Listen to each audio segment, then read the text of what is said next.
right. Uh. Hello. Yo. It's your boy, conspiracy brother, your man, conspiracy brother, however you want to call it. I look at it as a term of endearment, but it's conspiracy brother here. I'm joined with conservative brother, and we have a new podcast out for called Uncomfy Truths. And today we kind of wanted, this is our first episode, it's our inaugural episode.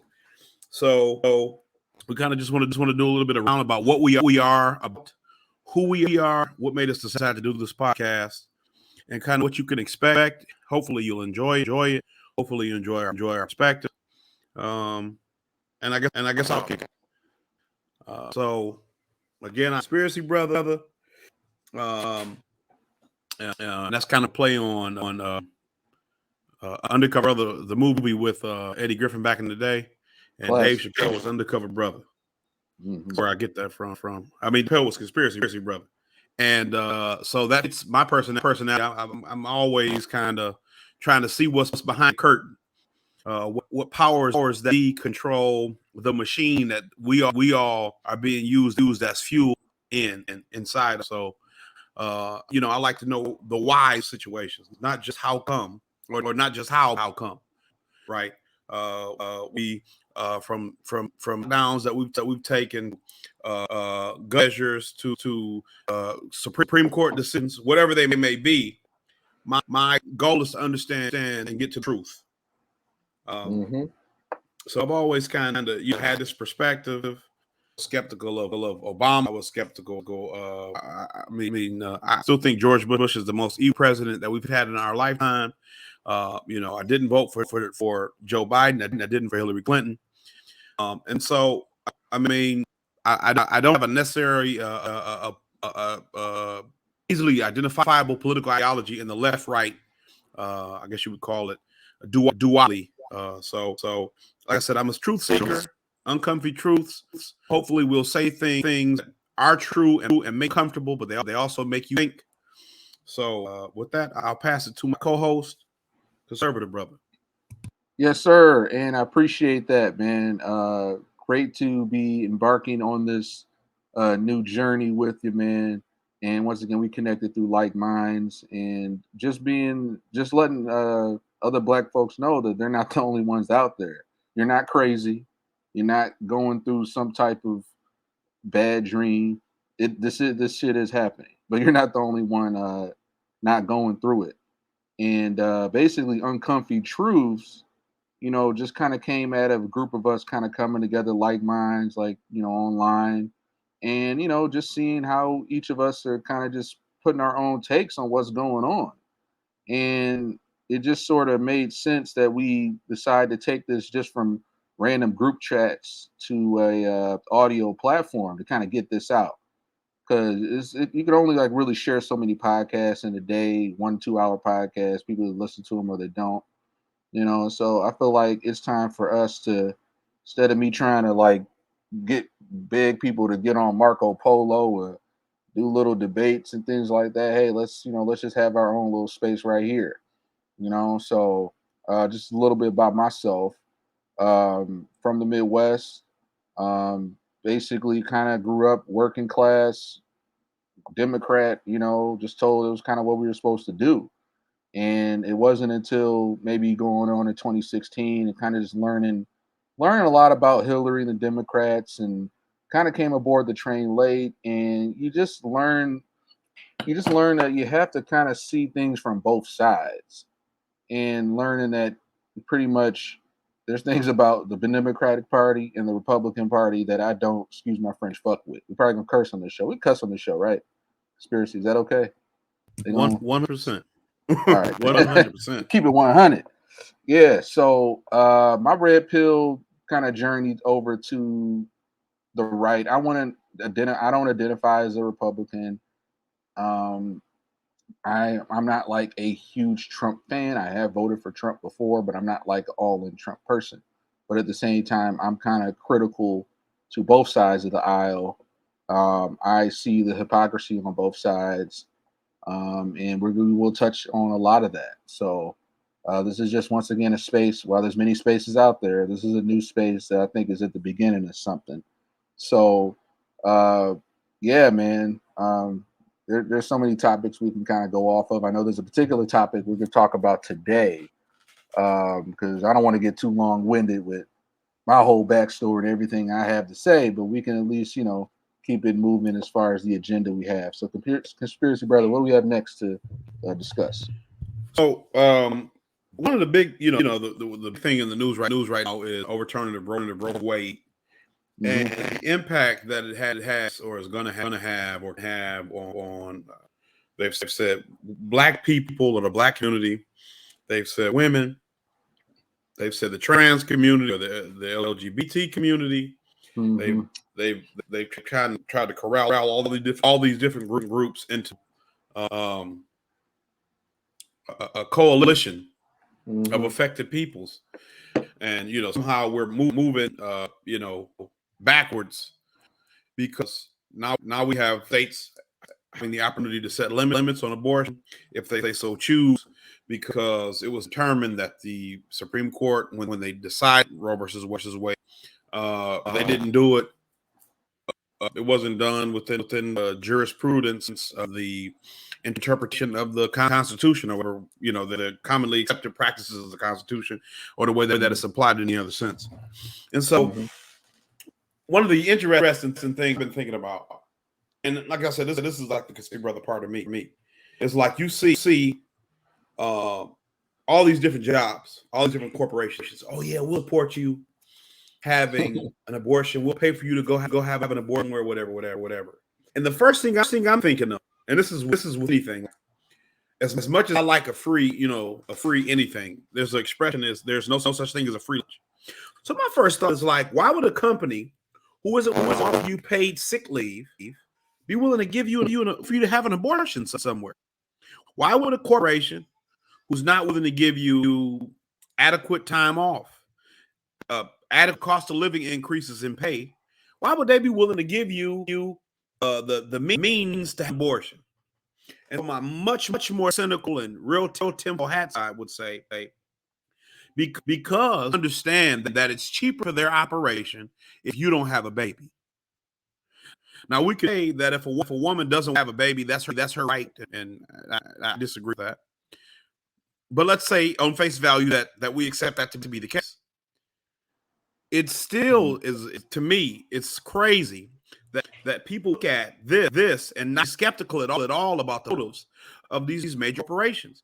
I think you shared a meme earlier today about how the left is now, they want to still claim anti-establishment, but they uphold establishment institutions, from pharma to Congress to FBI, the CIA. You know what I'm saying? You see how they have entrenched themselves in upholding the establishment simultaneously when they claim anti-establishment. It makes sense. Why wouldn't we advocate for a system where people are able to afford to have children, either mentally or financially, right? Well, we're not trying to escape responsibilities of adulthood, and you can afford those responsibilities, as opposed to having to be excited that a corporation is paying for you to terminate a pregnancy. I'll say it that way, to put it lightly. Man, I'll let you have oh comments. yeah, for sure, man, for sure. So a lot to unpack here. So I'm glad we hopped into this Roe v. Wade early. I think you already got a title for the first episode. But here's the thing, bro. I lean conservative. I'm pro-life. Now, at the same time, I believe a woman has the right to choose. My body, my choice applies both ways. And what first thing that disturbs me is just how the father in the situation, they just never discussed. The left and the media establishment, they just push it off like the father is never in the picture at all. All right. And then as far as like the maybe 1-2% of women that happen to get raped and get pregnant, which is a very small percentage, but of course the left pretty much they use that as a shield, as far as that's just a confirmation or pretty much the validation on why all abortion should be, legal. Here's the thing, like when it comes to, like, once again, I'm pro-life. I believe that a woman should be educated on, she shouldn't be using abortion as birth control. It is a last resort. All right, but at the same time, on the pro freedom side I represent, I'm not here to force my religion, my beliefs on anyone else. But at the same time, there's people out here that are just caught up in this whole whipped up propaganda and being pro-abortion, bro. I don't know if you remember that the left used to be pro-choice. It's now shifted almost into this pro-abortion party. And what a lot of people don't know about the real Jane Roe, aka Norma McCurvey, is that it was built upon a false accusation. She was like she grew up like in a troubled home. She was a drug addict. Real name was Norma McCurvey. She got like pregnant 2 other times, and then basically on this third baby, she pretty much accused a black man of rape. And these lawyers that first went in on the case, they just used her as as an agenda pawn. And she even admitted years later in her books, like they literally used me. And through the 90s, she became pro-life. And she's been speaking out against what they did to her, propping her up as this poster child for Roe v. Wade ever since. But if you look at the interviews, she lied. And there was no black man that raped her. And that's what they built their whole case on for all those years. Another thing with Roe v. Wade, a lot of people don't understand, is that it doesn't outlaw abortion, bro. All it does is it returns power back to the individual states. All right. So if you in California, abortion ain't going nowhere. If you woke lefty out in New York, abortion ain't going nowhere. All right. And to me, I think that individual states having power to choose provides more pro-choice than Roe v. Wade ever did. So it's like you're really getting back, instead of maybe Trump getting back in office and then just banning abortion nationwide anyway, Roe v. Wade brings the power back to your senators, however crazy and woke they are, back to your state, or the state, whoever the state officials are, and it is basically lets them decide that, whether it's California, New York, Florida, Texas, whatever it is. So that's the thing that I think a lot of people aren't grasping, is not only the racist undertone and foundation behind Roe v. Wade, but the fact that, with it being gone, that the states have more power. And there's no like thousands and thousands of women who happen to get raped who have to go across state lines. If you're that upset about it, you're likely already living in a state where they're gonna keep the shit anyway. You know? See, Yeah. and so that's a good. I mean, those are a couple good made. Oh yeah, go So right. Yep. you looking at like you said, places like New York, places like California, they're trying to pass laws where there are no limits at all, and up to 9 months you could just have abortion. I I believe, don't like fuck you with said, that either. Yeah. I'm told I'm told I'm totally pro. Mhm. I'm pro. I'm pro life. Personally, that's how I feel. Mhm. That I believe that's a human life there. Yeah. That is a baby, right? And so I believe that's murder. But I also understand that individual, you have to make the best decision for your own life. Mhm. And so you may be in a position where this abortion may be the best decision you can make for yourself, your future. I'm not going to dispute that. I'm not in that position. But like you said, we have 9 months. At 9 months out, No now you have to excuse. 9 months. No yeah, excuse for you that. have to accept now that this is what this is. And that's one of the things, like the comedian George Carlin talks a lot about how we use euphemism things. You say passing instead of dying, because we don't want to accept the reality we're doing. And that's what you see, like that one picture he's sending outside, I think this is Supreme Court, and on her stuff, she's pregnant, fire pregnant, like 8 or 9 months, and says, not a human, not yet a human. And my Oh, that question was sick. Yeah, I saw that. That was sick. if that's not a human, what is it? Right? Because to say that it's not a human implies that it could be anything else. Can it be a dog? Can that be a monkey? Can it be a dog? If it can't be of those other things, then it's a human. And see, this is a kind of like call it you hear like on the right wing they call it like a cult Marxism, where you try or like Jordan Peterson will call it like postmodernism, where Yep. people try to completely blur the lines and undefine or redefine words, right? Anybody can be a woman. Anybody can be a man. Anything can be anything. So that Yeah. nothing Yep. means anything.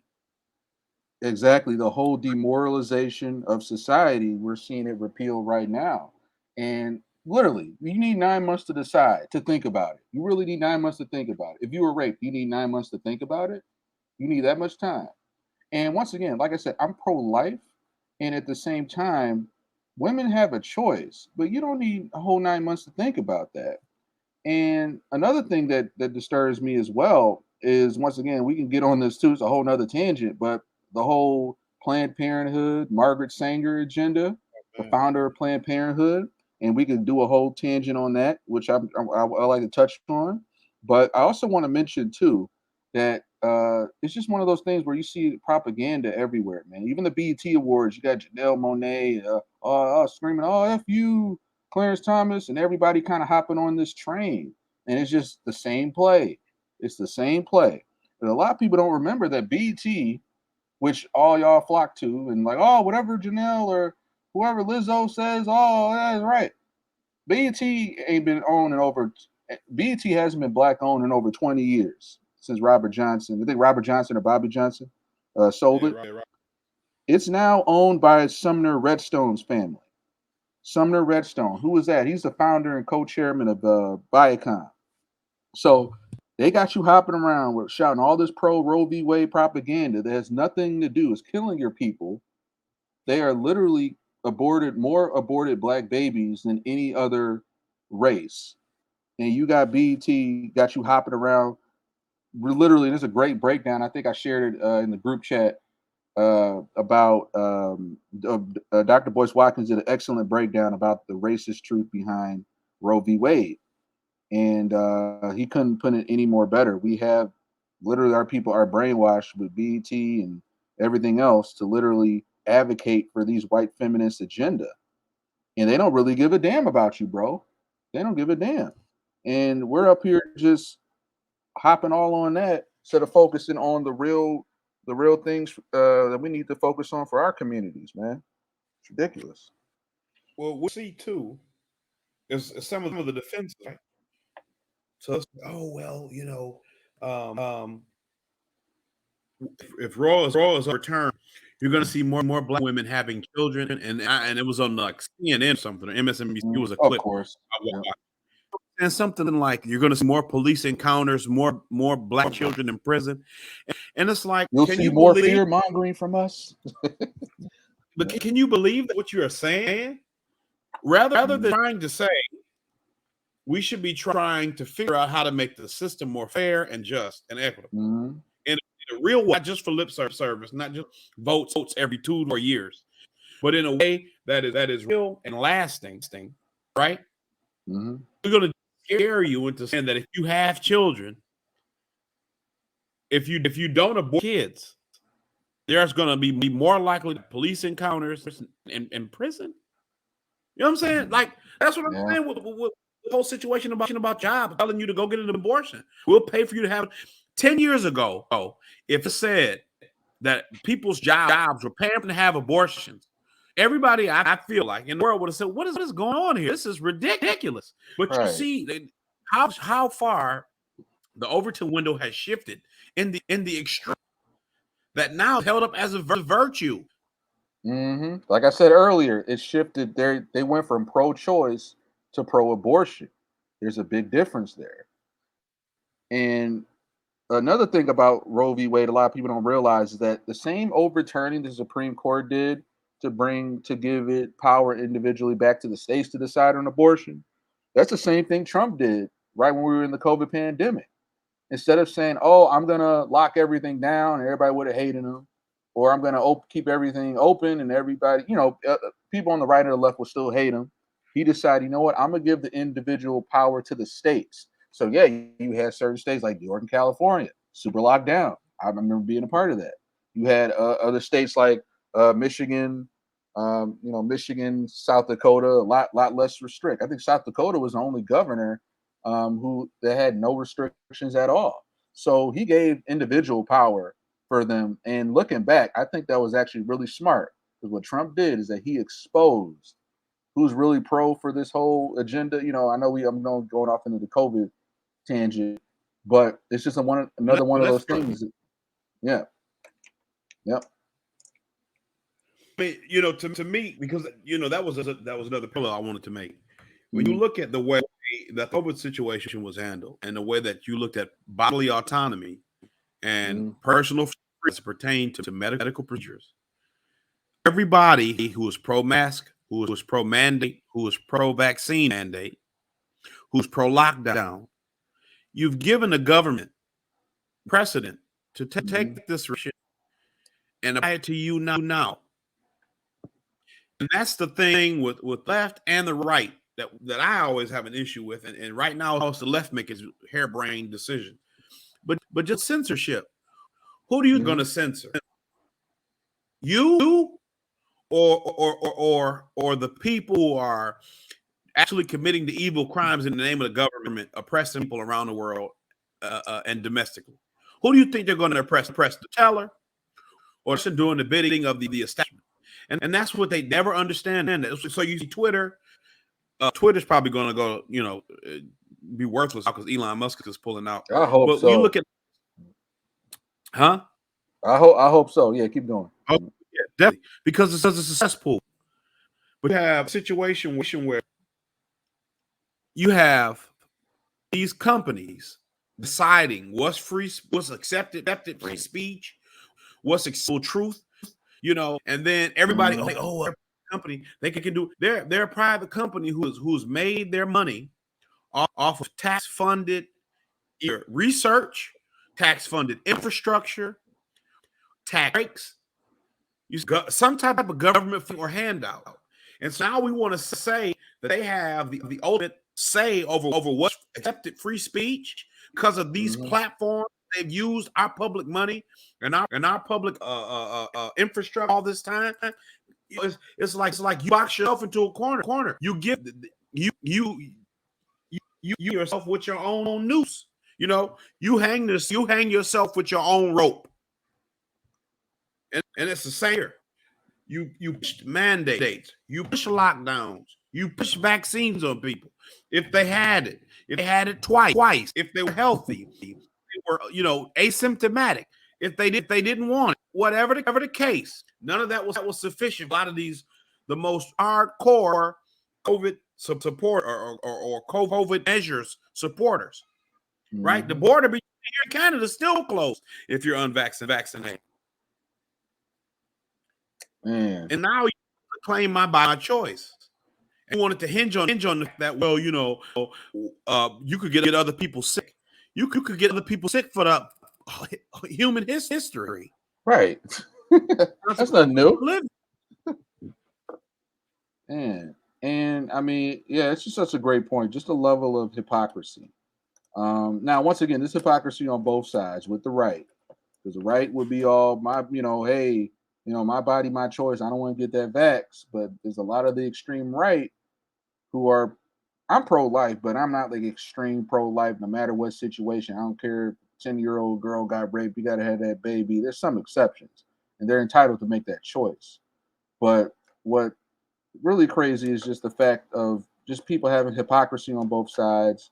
You have all types of all types of crazy people running around. I'm trying to think of the story I saw recently where, oh my god, there's just too many to count, man. I mean, I'm at a loss of words with everything going on, and just a Well, lot of people that are just twisting it to their own advantage, man.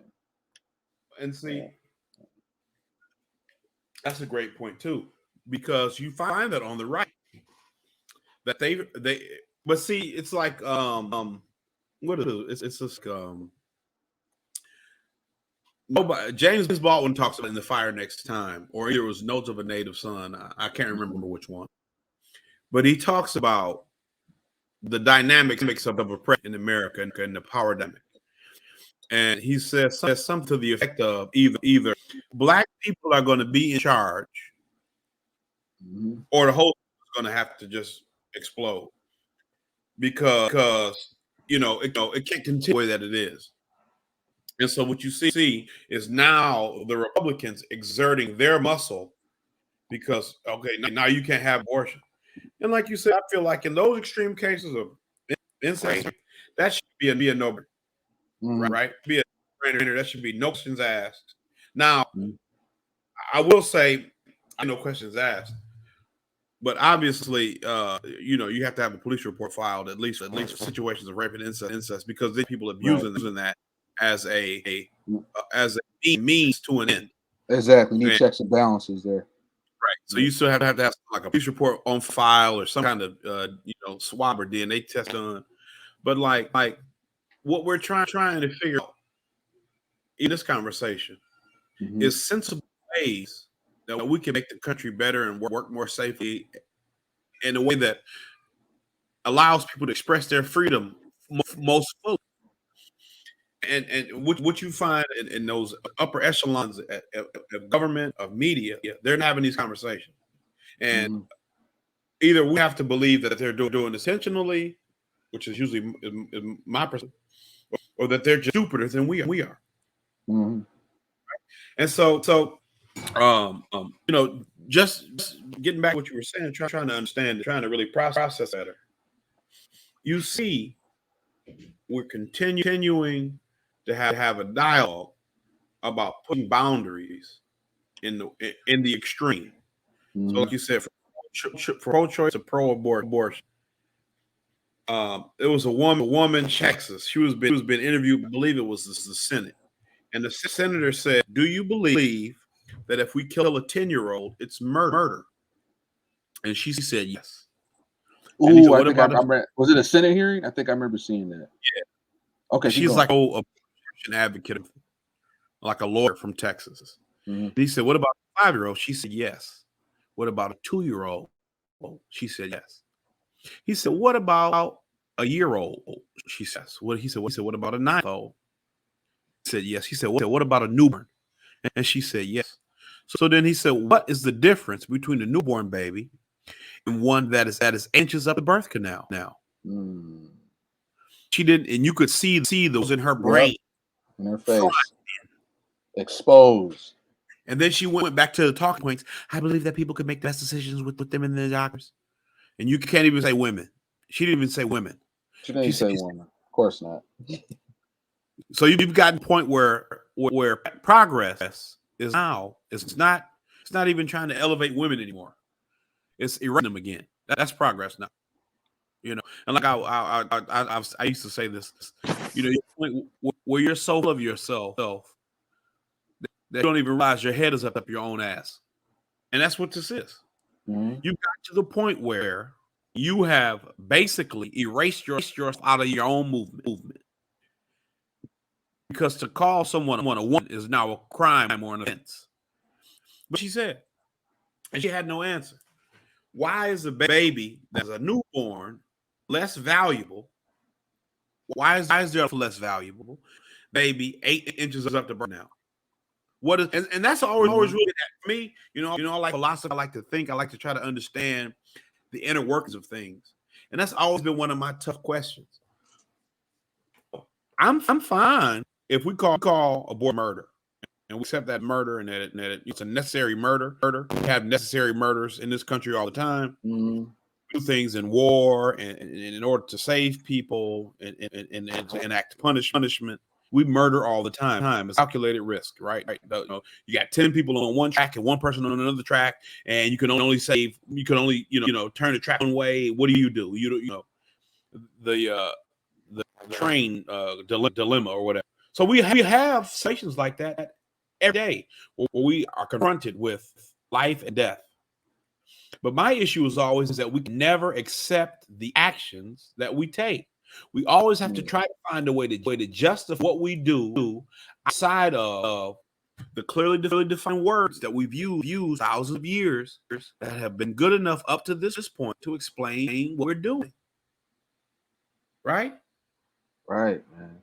Acknowledge that it's murder, and it's a difficult situation.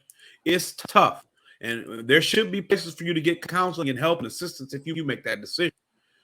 But you can't call this not human. You can't say this is not a murder because it is, and that doesn't make a value judgment on what you're doing, but that's just what it is. One point I'm just reminded of it now. Talked about fatherhood and the fathers in pregnancy. Yep. And one thing I was talking to a friend of mine about was that I feel there are any abortion laws that do become codified either at the federal level or here at the state level in Michigan. What I would like to have happen is there to be some special carve-outs for fathers, meaning either fathers had equal say in the life of children, equal to mothers as far as raising and rearing children. Well, they're not just a situation where the mother gets automatic control or custody over the father, and he's always to prove himself to be fit to handle a child, emotionally a sort of child. And also, if a woman has the full consent and right to say that she doesn't want it, she can abort a child at any time, even if the father wants a child, even if they're married.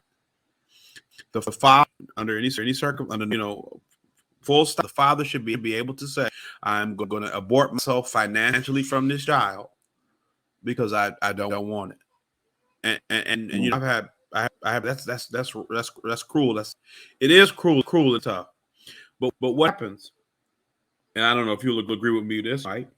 But when you look the way that the government has pacified so many groups of people in this country and made them dependent on government assistance, whether it's for food, housing, clothing, whatever, you've created a situation where there's no consequence for your behavior. So if you want to have a child, you have to find a means to take care of you.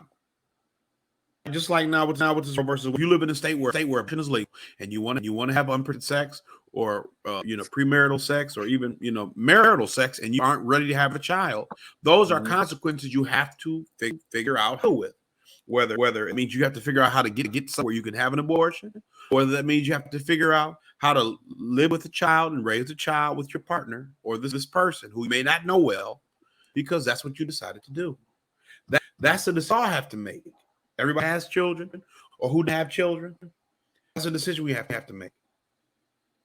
I don't know if you want to. I'll give to comment on what I said about the father's engagement, because when you said that, I thought about it, but then you said so I didn't want to cut you off, and I jumped to something else. So what do you think about that? Do you think that's controversial that a father should be able to say? Because at Michigan, for example, if a woman has a baby, she can just write any man's name birth certificate. And that is responsible as the father's child. Even to the point where he can go to jail for unpaid child support. Never have met the woman, is not physically capable of having produced this child with her. He's responsible because she put him down on the birth certificate. Should there be some kind of special protection for men, for fathers, for men to say, if you want to have this baby and I am not consenting to it, I am aborting my financial obligations to you and to this child, in equality and fairness. I think so. The question was basically if she decides to abort the child, obviously he's no longer responsible for any responsibilities, right? Is that what you said? Well. So it's more like this. If let's say I got a woman pregnant and I want a baby and she didn't want the baby. She got the baby without my consent, even though I wanted the child. And so what I'm saying is, should there be some type of protection? Conversely, men that your baby I don't want. in the name Yeah, of fairness, I should be able to financially abort myself from the child because exactly. you So you're can do saying the that. woman in this case wants to keep the baby, but you don't. Right, right. I believe there is a case for that. I believe there is a case if once again she wants to keep the baby, he isn't along with it. It's tricky, man. It's tricky because once again, like I'm back to like being pro black family, nuclear family, but at the same time, like everybody, as we know, everybody ain't meant to be parents. Everybody's gonna be a good mom or a good dad, and sometimes you got to think about okay, if it's a certain type of person, if he really don't want to be part of that baby's life or that woman's life, it's going to be a hell of a lot of toxic just trying to keep them together. So I think if she wants to, if they are like so against, on polar opposite sides of the decision, she wants to keep the baby, he doesn't. I feel like he can. I feel like he should. I don't like to say like abort his rights, but he can sort of, uh, I guess, be freed from the responsibility. I think it has to be things have to be taken into consideration. As far as like, you know, what is the situation here? Were they married? Did he just hit it and quit it? Um, I believe there's a place for that. It just really depends because once again like anything, it could be used and abused, and next thing you know, you just got fathers that just kind of not in the picture. They just know that even if she decides to keep the baby, that means he's scot free, and it could lead to once again there's a lot of responsible men out there, but that could just lead to a lot of other men that just kind of out there spraying and praying. And even if she decides to keep the baby, he knows he can just walk away scot free. So I'm with you. I want to give people that choice, but I just think it has to be kind of heavily monitored. Hopefully not too government regulated, but I think there is a place for that. It's just very tricky Okay. as far as Yeah, letting yeah. you know. I see what you're saying. Have you ever watched any of Dr. T. Hassan Johnson's YouTube videos? What's his name? T. Hassan Johnson. No, I'm not familiar with. I have to his stuff, and he's got like a Bill of Rights, something like that, or Mhm. father's rights. And one of the things he advocates for is mandatory DNA testing at every birth. And so I feel like if we are in a situation, we do have that happen where people are in a relationship, they have a baby, they're happy, and then the guy leaves, and well, I don't, I'm done with you. Well, you should be on paper because this is your child. You were in this relationship with their mother, and you're responsible for raising this child and financially, Mhm. uh, taking care of this child and their mother to the best of their ability, or we gonna have to work something out. I agree with you 100%. Um, and so even with that, I think mandatory DNA testing as a requirement, father to be added to a birth certificate, um, unless he waives that right himself, which people Mhm. do. People do decide that they don't care. That's your Mhm. right to do. But Yep. I think those protections can make for a better, a more just enforced legal system, especially in the family court system. Um, Yeah, I rock with that. and I think it would be ridiculous to try to impose on a woman to have a baby she want to have. So that's why I didn't advocate for like a forced pregnancy because if you get a woman pregnant and you want a child and she doesn't, you can't enforce the burden of pregnancy on the person, right? Even if I think I'm pro life, like I said, I support everybody else's right to live the life they choose to live, and ultimately what I accept is I don't die for your sins. So if you make a decision that I think is wrong, you're ultimately the last person to suffer those consequences. Ultimately. And so, Mm. I don't think you should be able to force a woman to have a baby. Yep. And so it might even sound, contradictory for me to say that I think it should be up to choose which way they go. But ultimately, I think everybody lives a state that best reflects their Mhm. own personal worldview. I do think that's one of the benefits of living in a country like ours. You do have states and regionalized because I feel that the state of Michigan really is representative of me as an individual. Right. We Mhm. have Republicans sometimes, we have Democrats in office sometimes. We do stuff that makes sense to me, stuff that doesn't Yep. make sense.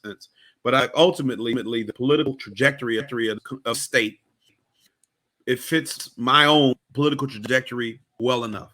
You know what I'm saying? I don't think a more extreme state like a California would really. I think I would be. I could live in California. I don't think it would be something that would be confronted on a daily basis. But I think if I was to have to really kind of sit down and look at more of the intricacies of that state, I think Michigan fits me better.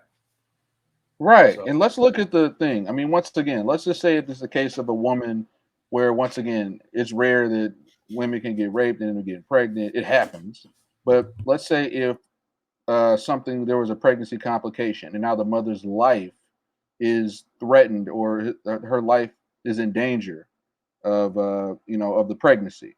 So in cases like that, once again, the mother has the right to choose. I feel like women, modern women nowadays be like, pick me, kill the baby. I'm hoping that's not the deal, but the mother can have the choice to say, hey, I want this baby. Do what you can, even if it's risk of my life. Do what you can to deliver this baby. But then, like I said, if there is a situation where the doctor's honest opinion is if we don't get this baby out where it might end up killing the baby, getting it out, you might die too. Then I wholeheartedly agree that it's up to that woman to decide what they want to do.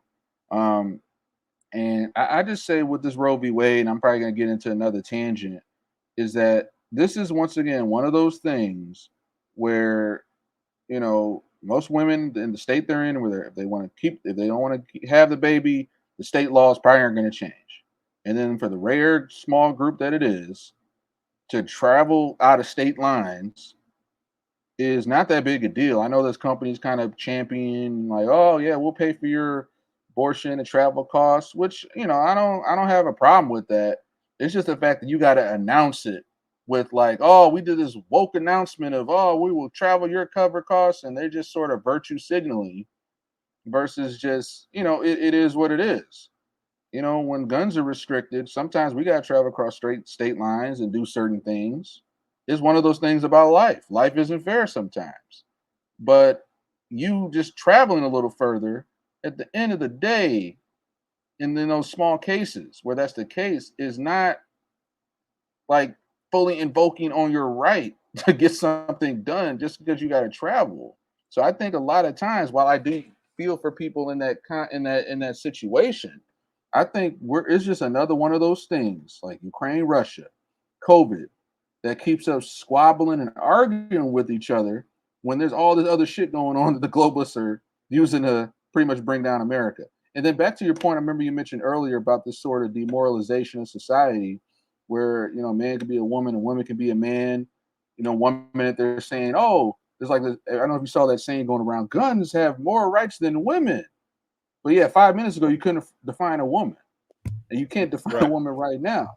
So my biggest concern is, bro, as far as like I'm not trying to land my plane yet, but at the same time, I feel like Roe v. Wade is just another one of those distractions.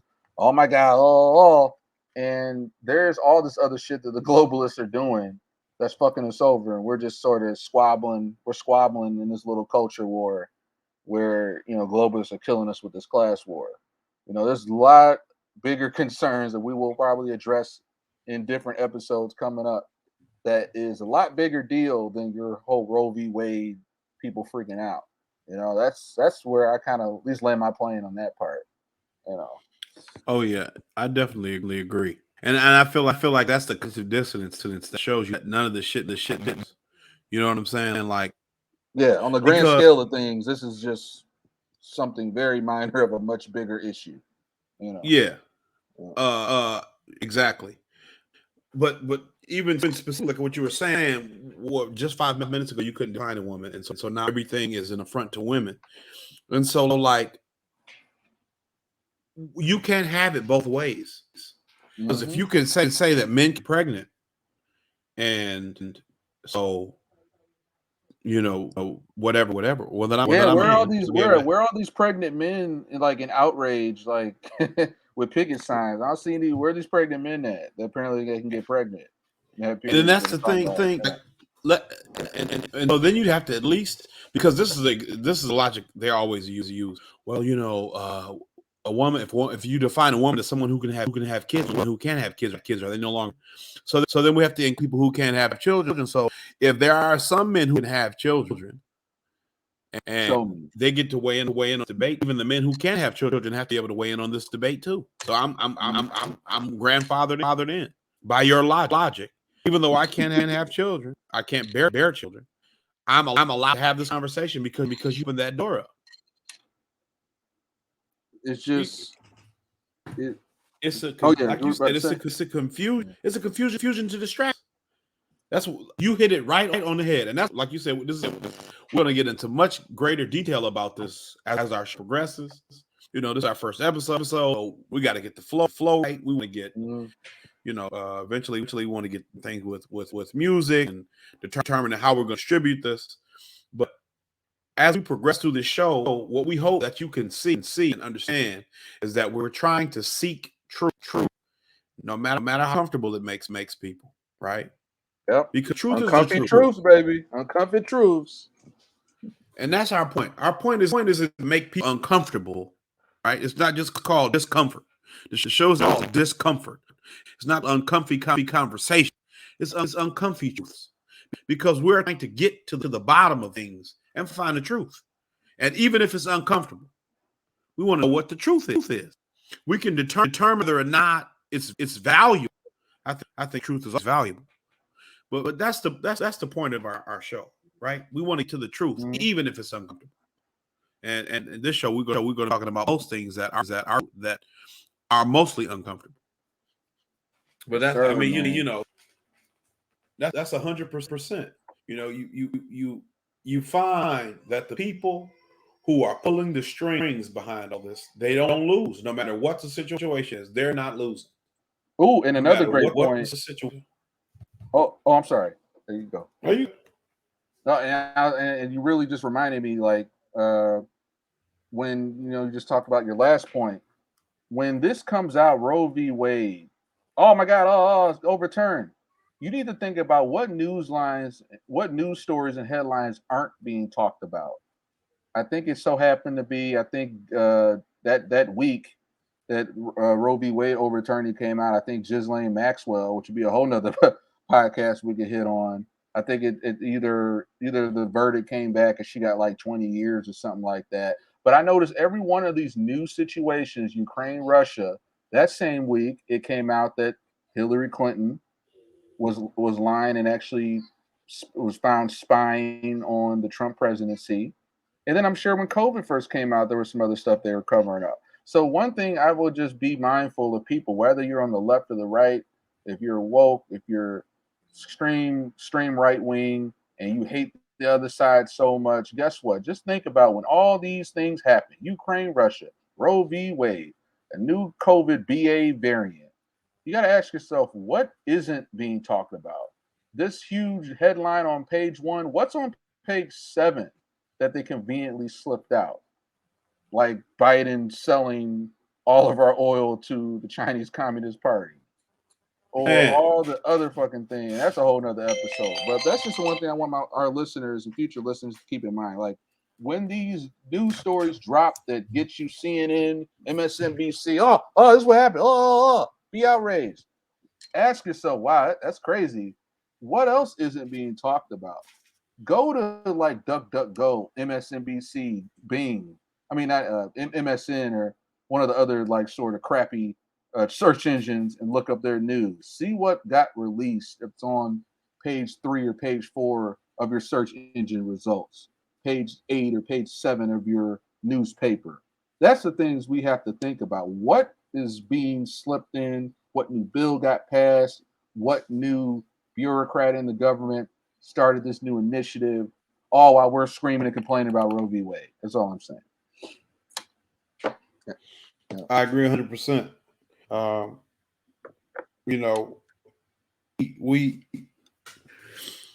You look at, and I actually wanted to put something about that in the group, but I didn't. But now Joe Biden, this is just a tangent completely. Roe v. Wade.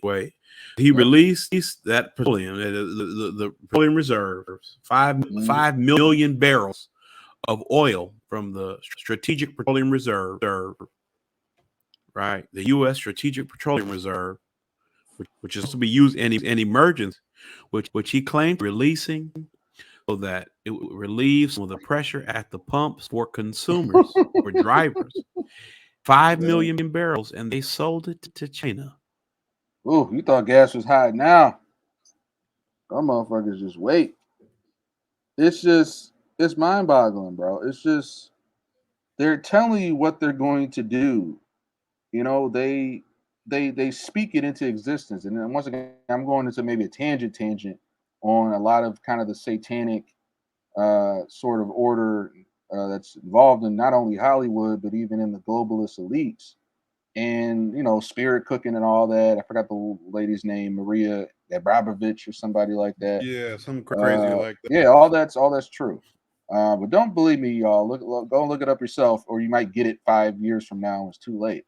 But a big part of that is that they tell you they have to, like, it's like kind of part of their sort of ritual. They have to like tell you what they're gonna do. Like Biden said there were going to be food shortages. They're telling you what they're going to do because it's like part of their ritual to, well, when they end up killing you or taking your soul, it's like you can't, they can't, they can say, hey, well, we warned you technically. We were telling you what we were going to do. Bill Gates telling you what they're going to do. Klaus Schwab, they're telling you what they're going to do. What we have to do as critically thinking people is get out of this do-gooderness sort of everybody. Oh, they would never do that. Oh, no, you would never do that. You're a good person. But that don't mean everybody around you thinks that way. These people don't give a damn about you. Well, So I think that's the thing. That's a whole nother tangent, but that's my thing. Like, realize that they're telling you, they're not predicting this, or, oh, Bill Gates with his little TED talk, oh, there's gonna be pandemics we've never seen before coming out. They're telling you what they're gonna do. And they don't give a fuck, because they're just saying, hey, this is what it is. You know? well, just like even since you brought spirit cooking thing, right? Mm-hmm. So We add that to the remember, topic list.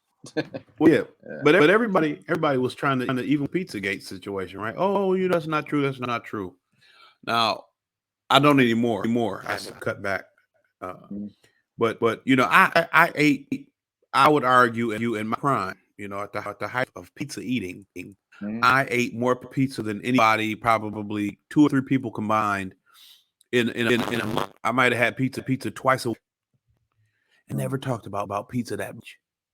Mm-hmm. Those people talked about pizza in frequency and quantity that doesn't make sense for a single human being to be talking about food.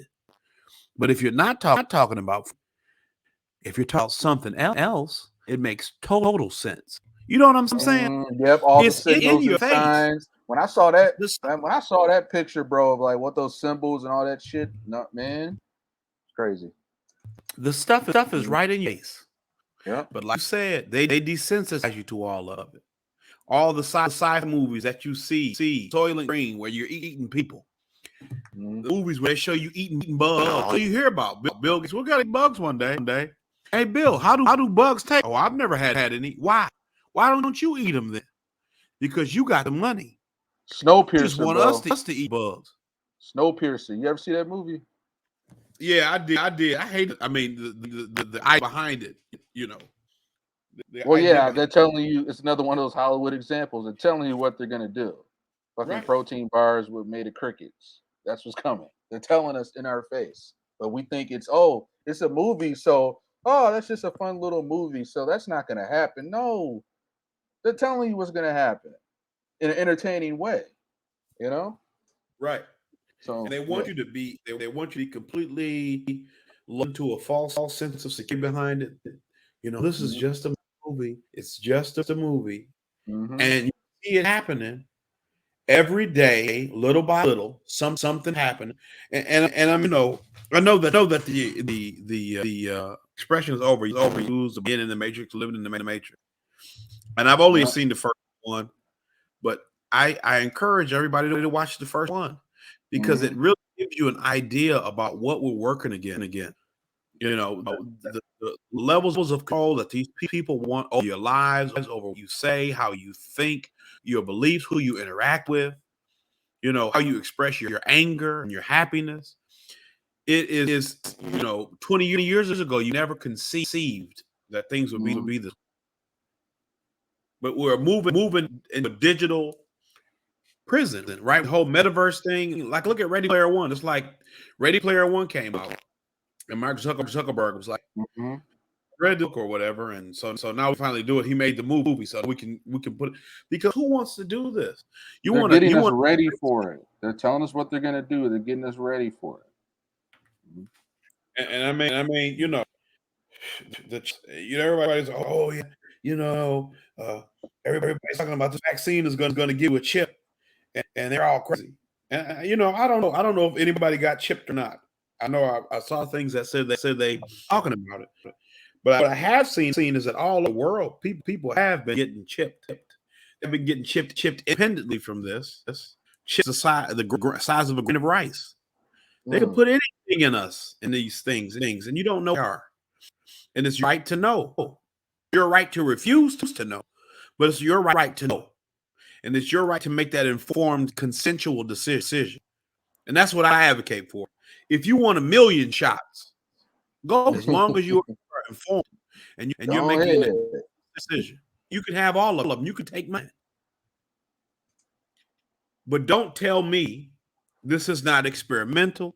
Don't tell me that it's safe and effective, and you don't have no long-term studies on it. Oh, so I know that's our show. Yeah, I mean, that's about our show. Yeah. And what we'll do, and once again, thanks everybody for watching the first episode of Uncomfy Truths. Our goal is to bring you a new episode at least once a week. So I think we got a good list of topics laid out. We've been going over. So obviously Roe v. Wade, we had about an hour.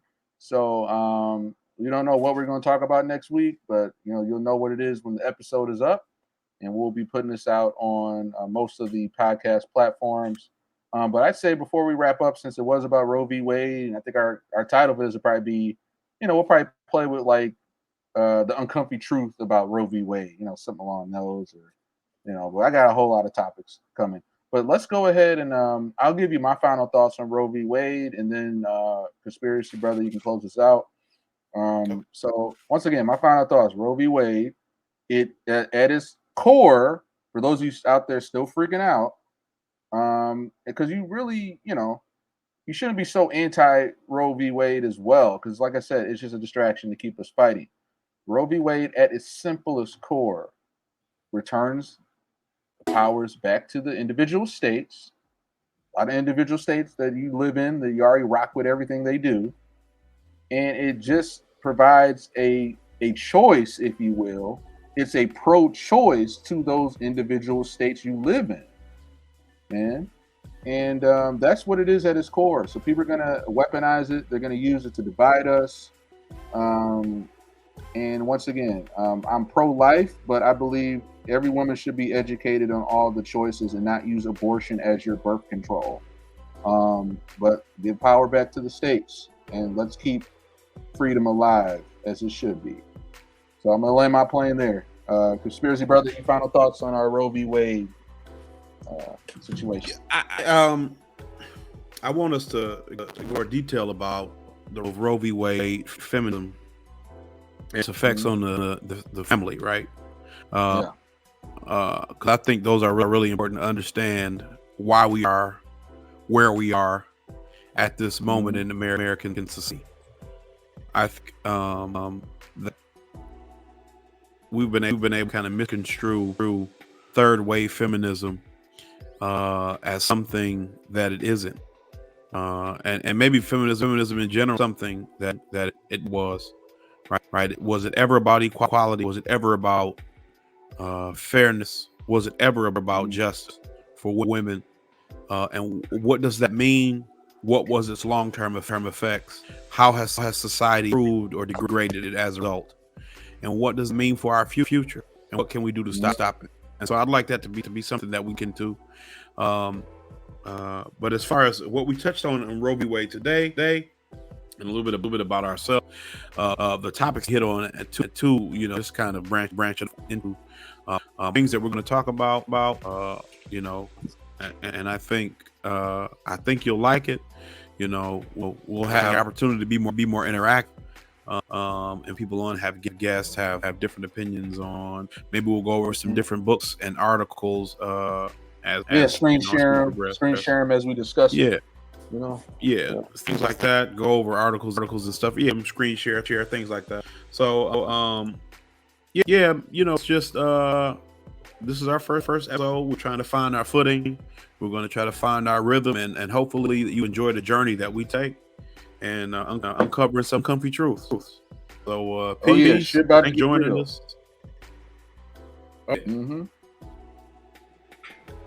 All righty. Yep. Peace.